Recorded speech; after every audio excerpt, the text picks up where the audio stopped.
Hey everyone, welcome to Operations, the show where we look under the hood of companies in hypergrowth. My name is Sean Lane. So, prospecting is pretty hard, huh? A bunch of you are currently questioning why you clicked play on this episode for earth-shattering insights like that, but let's face it, prospecting is really, really hard. And in 2022, there is more information than ever before at our fingertips to help us prospect. But there's also more information than ever before to distract us from doing the work that matters. And in a lot of hypergrowth companies, that burden falls on SDR teams. So I wanted to talk to someone who knows what running a modern SDR organization looks like. And I found that someone in Melissa Raber. Melissa is the Senior Director of Revenue Operations and Sales Development at Workiva. So she has a unique perspective looking after both the ops and SDR sides of things. Melissa joined Workiva in 2017, a few years after the company went public. Today, Workiva has a nearly $5 billion market cap. I wanted to learn from Melissa each of the key components that go into running a successful, modern SDR team. In our conversation, we talk about the 3 C's of SDR hiring.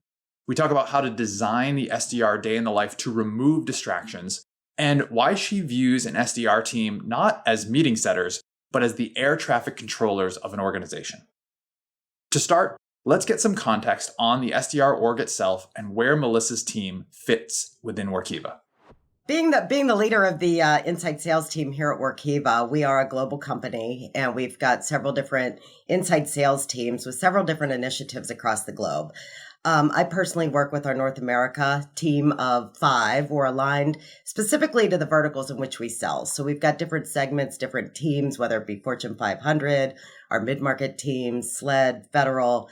We're comprised in North America of about 40 inside sellers. We've got 5 teams of super strong leaders within our organization. And we're really charged on an annual basis in delivering 40 to 45% of our overall pipeline and bookings for North America. Got it. And so how is your team aligned with those North American sales organizations? Is it kind of like a 1-to-1 model, a 2 to, do they pair specifically with certain reps? So our inside sales team, we're typically, and depending on the segment, we're a 1-to-3, 3-to-4 alignment per RSD. So depending on the team and segment in which our inside sellers support, we could have upwards, 25 to 150 accounts that we support from an inside sales and prospecting perspective, the whole way through upwards to 800 accounts that we're targeting and prospecting from both a land and expand or an expansion of current customers. We also target, obviously, new logo within the accounts that we support. The key to the success here as a whole organization is the collaboration. The Workiva culture is unbelievable here within our organization. And while we're all working in sales and we've got to generate pipeline, it's everybody's responsibility. While the inside sales team is working diligently to generate, the outbound activity, which I'm sure we'll talk about and how we monitor and really measure that. It's the collaboration and the account segments and targets and how we work together in a prospecting motion that's not just reliant upon the inside sellers, but how we're working with our partners in marketing, revenue operations to see, pipeline gaps and where we need to go, as well as the, inbound and outbound hunting motions from our inside sellers. I love Melissa and the team at Workiva's attitudes about pipeline. Everyone owns this critical thing together. If you start to point fingers or expect others to generate pipeline for you, it's a dangerous cycle that's tough to break. So, with this context in place, there are a few specific areas that I wanted to focus on with Melissa in running the modern SDR org. First, what's the modern SDR day in the life? They have such a collaborative focus on prospecting, so what does Melissa arm her sales organization with to be successful in their roles? First and foremost, I think our biggest strength is the collaboration, right? We can't work in a silo. So through the collaboration, the account identification on our wonderful relationship, we sit almost in between marketing and sales, right? Okay. We know that they're driving top of the funnel through the work that they're doing from a brand perspective, from a team or segment or persona perspective. From an inside sales perspective, we are really arming our sellers with the most relevant technology today We're using, our CRM system. We're using automated outbound prospecting tools such as SalesLoft. Zoom Info is definitely a big tool that we're using. LinkedIn Navigator with the ability to create, segmented lists that the seller and inside seller can be working on together, as well as obviously Drift has been a game changer for us as the sales process and the selling motions become a little bit more complex, right? We know there's, 6 to 12 decision makers or folks, influencers that are brought into any, given deal. We know that they tend to take, longer in terms of the sales cycle based on the complexity of the sale, based on the, number of people involved in that decision. And, Drift, again, gives us that visibility as well as LinkedIn Navigator of, who's engaging, who are our prospects at the time, who's showing the highest intent, and how can we really actively work together within our tools to be most effective and efficient in not only targeting them, but another key to these tools is giving them what they need to really personalize that messaging based on the buyer journey. So prior to working in ops, one of my roles before working in ops was I ran an SDR team. And one of my biggest takeaways from that job was, first of all, hardest job I ever had and most fun job I ever had. But one of the biggest takeaways I had was how prescriptive you really need to be in how you design the day in the life of an SDR, right? And so you just listed off Zoom Info, Sales Navigator, Drift, SalesLoft, the CRM in there probably too, right? Like, have you developed a point of view of all these tools coming together and then designing your SDR's day in the life to leverage those tools, but not have it be dominated by those tools? Yes. So number one, I think it starts with hiring the right person, right? There's the 3 C's that I always that I always fall back on, right? Number one, you've got to find somebody that's curious. You've got to find somebody that's confident, right, in what they're doing, and they have to show consistency. So when we set out to hire, we want to find those people that, are able to demonstrate or bring to the table new ideas, time management skills. That's where it starts. And you have to understand in the new age, you've got top of the funnel, middle of the funnel, 70 to 80% of your buyers, right? They're already assembled by the time they get in to speak with a salesperson. So we're doing a couple different things, and we break down and we really try to help them minimize their distractions and really design their day so they're always doing their account reviews and identifying, who's showing the highest intent through those tools, right? Who is top of the funnel, because we do get great inbound leads from our partners in marketing. And then also, not only are we prospecting and building that time for our outbound calls, LinkedIn messaging, all your traditional prospecting tools, we're also digging in and we're looking at our current pipeline and any motions within our current pipeline. Are we seeing more engagement from new buyers? Are we seeing people that are now entering the pipeline opportunities? So we're constantly assessing all those different areas in the bucket because we don't just want the pipeline. Our teams and the way we set up our compensation is also important to help them drive that pipeline a little bit further than your traditional, sizzle, not the steak, instant sales team. So the compensation on the back end helps them kind of manage their day-to-day expectations where it is on, again, like I said, the account reviews, the collaboration, the target list, utilizing those tools for intent, where you are in the funnel, but then also finding time to do some due diligence on what's in my current pipeline and how can I maybe re-engage stalled pipeline to get to the bookings. Can you tell me a little bit about what you mean when you say account review? What does an account review at Workiva look like? Yep, an account review at Workiva, again, regardless if it's an existing customer or a new logo, we have complex buying groups. We have our platform can focus on many different solutions that we're selling. So that's a variety of different teams and personas. It could be legal personas. We could be focused on the C-suite, the CAO, the CFO, the VP. So there's a lot of different people. So when we're doing our prospecting, we're really prospecting an account, not just a solution or a single persona. We almost want to create one of our reps. She's fantastic at this. She creates that water cooler talk, right? She wants to get the buzz going while we're prospecting. Maybe it's different messaging, maybe it's platform messaging, but it's always we don't sell solutions, right? We solve problems for our customers. So every different, we customize to some degree, right? We're branding ourselves, we're branding Workiva, and we're bringing solutions to our customers based on the different personas that make up, what that buying group or who we might sell to, what we might sell to who within that organization or company. Got it. And is that account review something that an SDR would do with their inside sales rep, or is that something they're doing internally within the SDR team? Who's involved in something like that?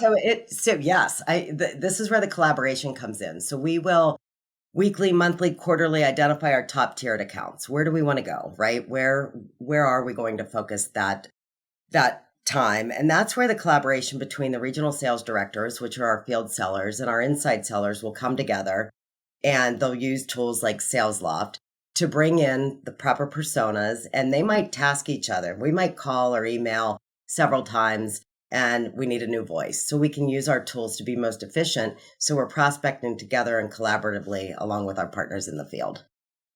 That's great. And then to the extent you're comfortable talking about this, you mentioned that you think that there's also something in your comp plan that drives the right behavior there in their day in the life. Can you tell me a little bit more about that? Yeah, absolutely. And comp plans evolve with the business, right? We're a SaaS company. We move quickly. We pivot quickly, Sure. as do, all organizations.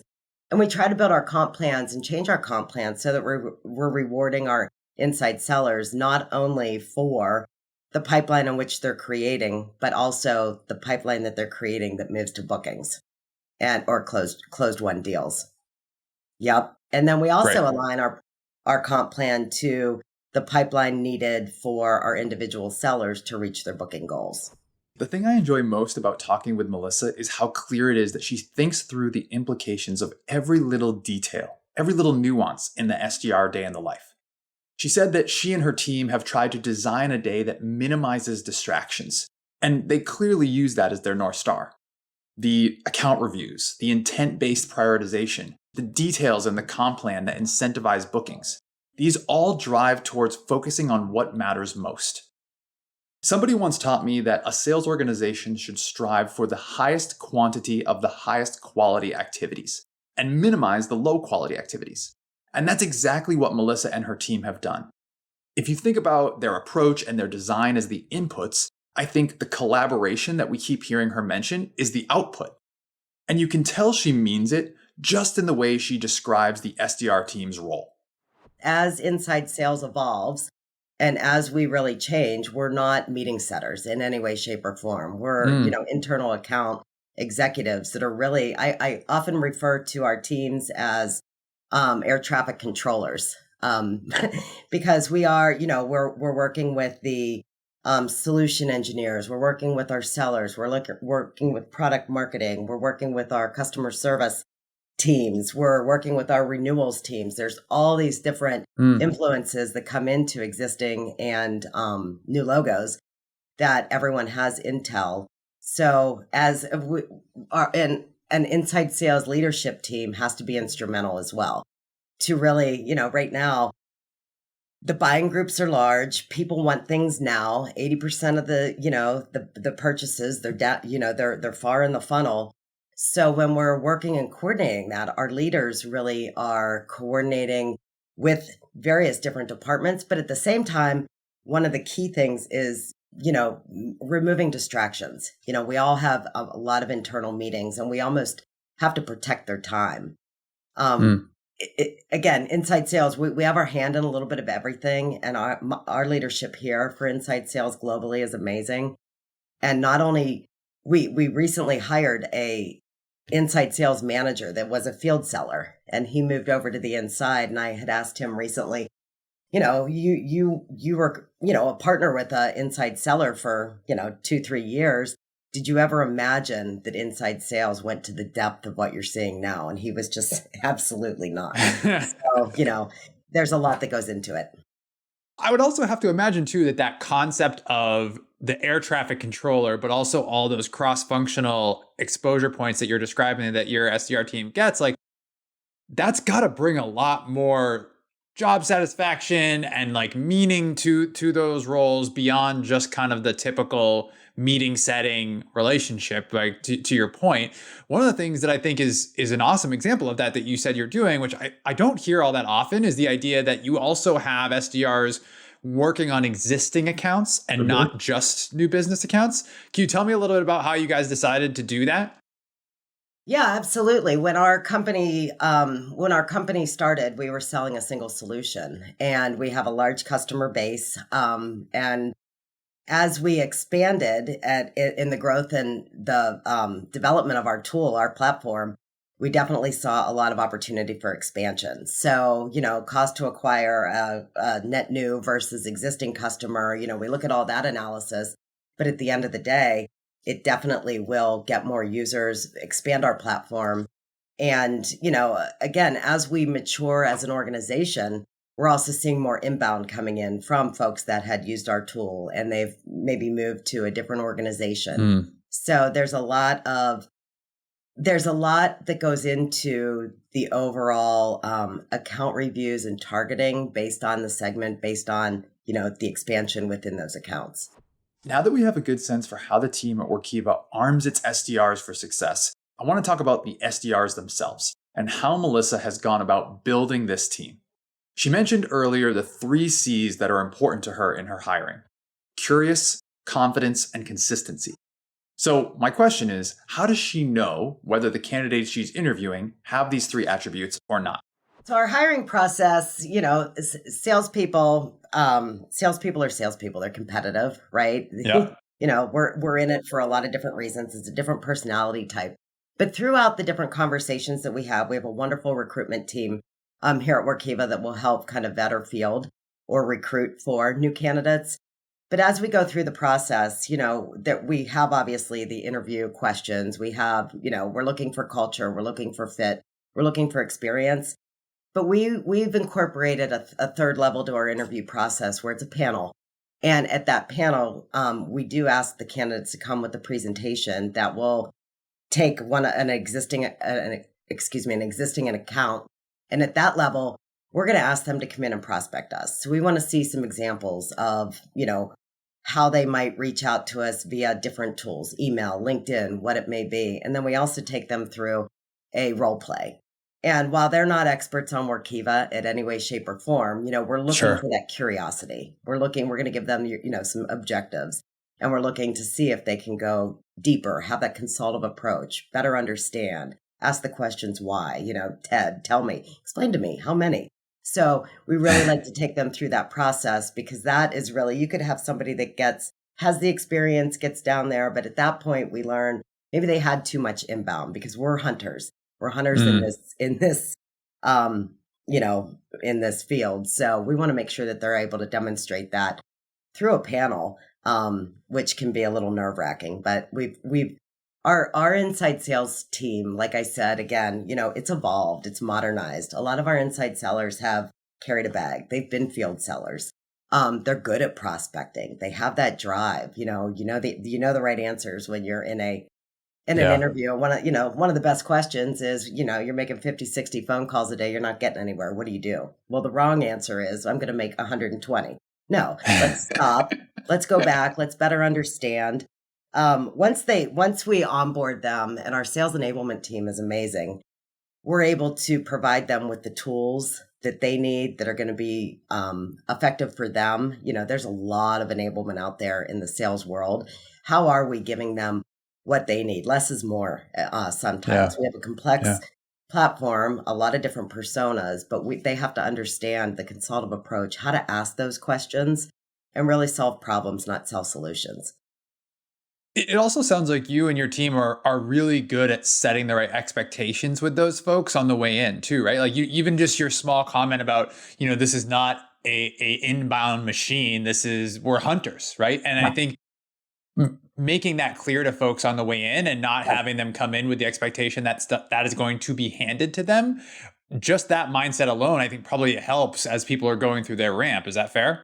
Absolutely. Absolutely. And we'll show them the tools are great, but there's different ways that they can describe how they do that. And again, we do call shadowing, we do mentoring, we do something we call stand and deliver, where they are, they're standing up, call deliver, they're coming to us with a, as we're the prospect, right? We continuously reinforce that. And really, the team, that's where they get, when they're doing that together, that's where they get the best talk tracks. They want to be Audible ready. They need to be Audible ready based on the persona in which is answering the phone. And long gone are the days of, hi, this is Melissa, I'm with Workiva, right? You got to go in, you got to make it matter, and you've got to make it relevant immediately. So you mentioned being Audible ready. Tell me more about how you all define that, and how do you know that someone is actually Audible ready? Well, we do a lot of training, right? But Audible Ready, we have a sales methodology that we use here within Workiva that aligns everybody in our sales org to the same conversation talk tracks. So Audible Ready means that we're ready to bring value selling immediately to that prospect, determining what level they are in the organization, what matters most to them, and what problems can we solve. We need to be able to be relevant very quickly. So we do a lot of role playing. We do a lot of team, shadowing. We do a lot of collaboration in terms of, okay, go, I'm this persona. And we want to make sure that we're relevant, we're not selling a product, right? So we do a lot of training and a lot of development within the team, and we make it relevant to them. Some people are spot on. Some people need a little bit of help, and we provide the resources among the team to ensure that they've got what they need to be Audible ready. The other unique factor that we do here at Workiva is ensure that they have the visibility to those meetings that they're setting, meaning they're joining those. They're doing a lot of times the warm handoff with those to make it more comfortable for the prospect.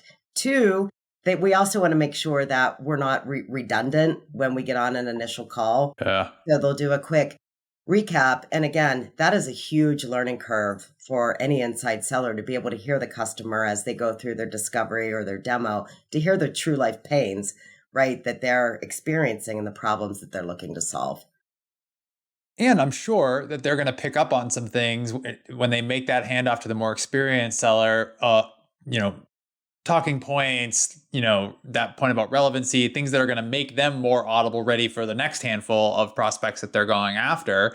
And I would imagine it probably also helps with what I would imagine is your kind of ideal career trajectory for those folks as well. They get exposure to the job that they probably want to have next. Absolutely. All of those things apply. And, it's common sense. The more meetings you're on, the more stories you learn, right? Yeah. The more stories that can be told, the more relevant you can be in those initial conversations. So it's a huge learning curve. And, we do have a couple different career paths here at Workiva inside our inside sales team. From mentor, we have kind of a coach type role, coach collaborator role. We have hired from within our inside sales managers. We have had folks go to the field. Obviously, it's a great, that's a great trajectory for our field sellers. And then we also go over to sales enablement, development. There's a lot of different areas that you can go. So attracting, keeping our talent to, within the organization and providing them the skills and development and that they need to be able to really enhance or grow their career. That's a big part of the culture within our inside sales team. Again, you can see a pattern here. The collaborative output we keep seeing again and again is not by chance. Melissa and her team have thoughtfully crafted a recruiting strategy, an onboarding and enablement infrastructure, and a career development track for this critical team. They teach them to stand and deliver, to be Audible ready, and to make their messages matter and be relevant as quickly as possible. Those lessons and the exposure they get with their inside sales counterparts will make them better not just at their current role, but for the rest of their careers. Okay, so we've talked about the day in the life. We've talked about the 3 C's and staffing an SDR team. So with all of that in place, I wanted to know how Melissa keeps track of whether this whole engine is working. She mentioned that she's responsible for 40 to 45% of the company's pipeline. So what does she look at to know if she's on track or not? At the end of the day, it's the inside sales source bookings that we contribute. which we are held accountable for, which grows year over year. That's the easiest, right? Are we doing the necessary steps? But it's also through being in the RevOps team. We have the visibility, we have the daily visibility to, are we building bigger buying groups, right? Are we creating the pipeline that's moving, down the stages to get there? What makes the deals that are progressing faster a little bit more unique? So we have a great analytics team that helps us identify a lot of those triggers. But at the end of the day, it also comes down to the wonderful leadership we have and the accountability that we hold, listening to the calls, looking at the specifics within the opportunities that are created. Are we setting a meeting or are we solving problems? Have we identified, why now, and what pains that they're experiencing to make a better intro call that will then lead to pipeline? And, there's a whole bunch of potential bottlenecks along the way in the funnel on in the way to the inside source bookings number, right? And plenty of bottlenecks even before the pipeline number. Like, yep.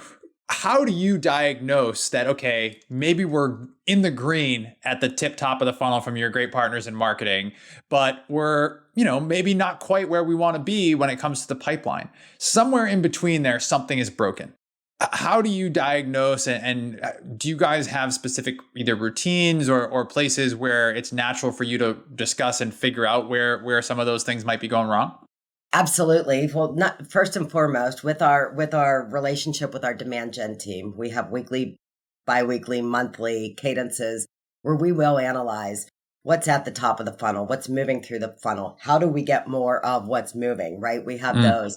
We have pipeline meetings on a weekly basis with product marketing, with our sales team, with our inside sales team, RevOps, and demand gen, so that we're always connected, so that we can pivot quickly when, based on whatever the business need is or the challenge that we're facing. We're all on the same page. We're all collaboratively working on those specific challenges and how to impact that. From the sales level, on the sales side of things too, we want to keep a pulse on the quality of the pipeline, how the pipeline's progressing, and all be nice if all deals would close, but we also want to qualify them in or out early on in the process to make sure that we're doing our due diligence there as well. So the ops person in me can't help but ask more details about this buying group that you're talking about. So what does a good buying group look like within one of the accounts that you're prospecting into? Do you think about that from seniority, the number of people, the function? How do you identify the buying group that should be involved? Yeah, excuse me. The buying group that should be involved in any sales, right? The higher you go, the faster the deal, the quicker the decision being made, right? Okay. I have myself have been an influencer in some of the purchases that we've made. I've been a champion in some of the purchases that we've made. So if we're expanding, if we're expanding an account, we want to find our champions. We want to find, our power users and be able to ask for the referrals, open the doors to other areas of opportunity. In a brand new logo, we want to go after and, again, rely on our partners and the ABM work that we do in marketing to kind of warm us up. We're going to come in, we're going to start to build the messaging tailored to, your C-suite, your VP level, then your director level. So again, if you can get a good mix, the higher you can go, right? Obviously, but you can't always get there. So it's understanding the different pains and the different problems that we're solving.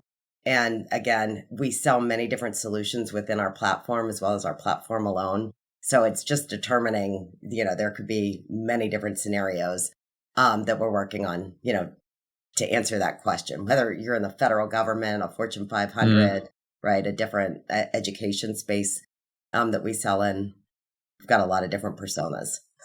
And it kind of comes full circle back to what you were saying before, finding the relevancy points for each of those people and doing what your best inside sales folks are doing of creating that water cooler talk, because you have now gone wide enough within that organization that Workiva is top of mind or a topic of conversation amongst everybody, right? In that group. Is that fair? Absolutely. Absolutely. Okay. What's going to matter at the C-suite is not going to matter if you're at the director level, right? All have a stake in the game. But it's making it relevant to that specific person. And sometimes you have to go lower to get higher or vice versa to understand what their process even is today. So, all that being said, an inside seller is not a meeting setter in any way, shape, or form. And I'm really, really proud of our leadership team and the work that we do to enable our inside sellers to have the, tech stack that they need to be most effective and efficient. That's amazing. And I think like to kind of take that point a little bit further, because you think about them in that way, if things are, might be behind on a particular number or are in the red or green, like it sounds like your knee-jerk reaction is never, oh, what we need is more activity, right? Like it's like which I think is a lot of very common pitfalls that people might fall into. And so when you are having those weekly pipeline meetings, or when you're looking at the buying committees that you're building, like what is the other kind of troubleshooting or diagnostic tactics that you might take that's not, look, we just got to email more people? Right. I like to say, let's go slow to go fast. And that's when we'll really look at what activity do we have going on? It's not about the phone calls, although we do have metrics, phone calls, email, every inside sales team, we hunt, right? How many people are we actively, marketing does a fantastic job of building awareness and bringing in leads and qualified leads when we get them. But we're going to stop and we're going to go back and we're going to see to maintain the consistency that we need. We've got to be bringing in new people to be prospecting. So we'll kind of stop, go back. Are we bringing in the right personas? Are we targeting the right accounts? Are we, filling our pipeline funnel in terms of hunting, right, with what we need to succeed?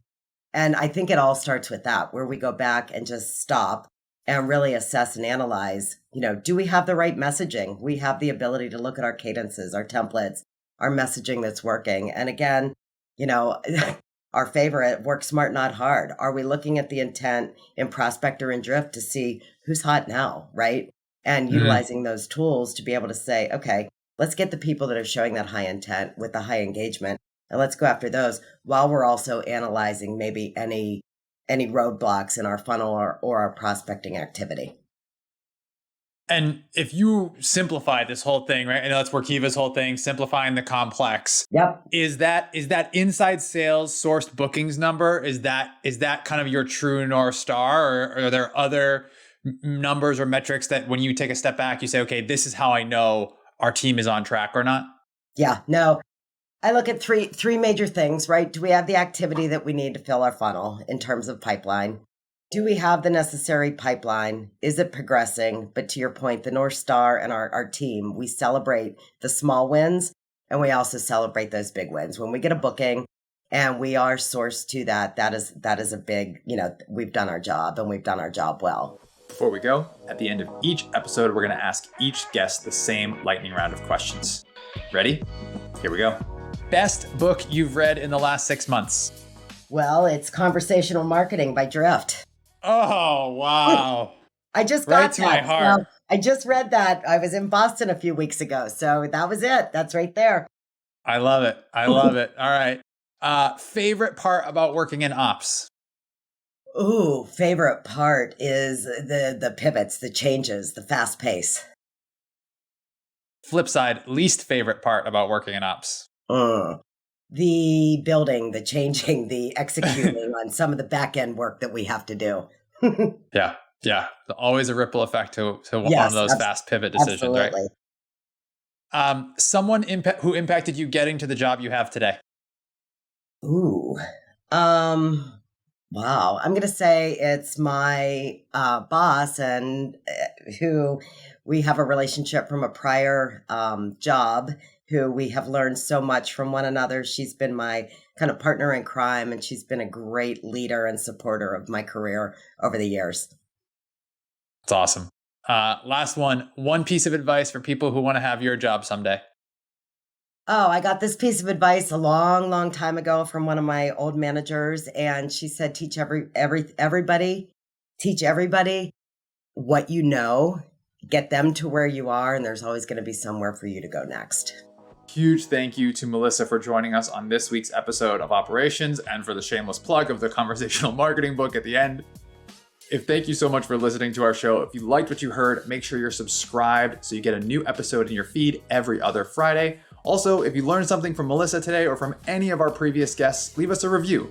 Leave us a 6-star review on Apple Podcasts or wherever you listen to your podcasts. 6-star reviews only. All right, that's going to do it for me. Thanks so much for listening. We'll see you next time.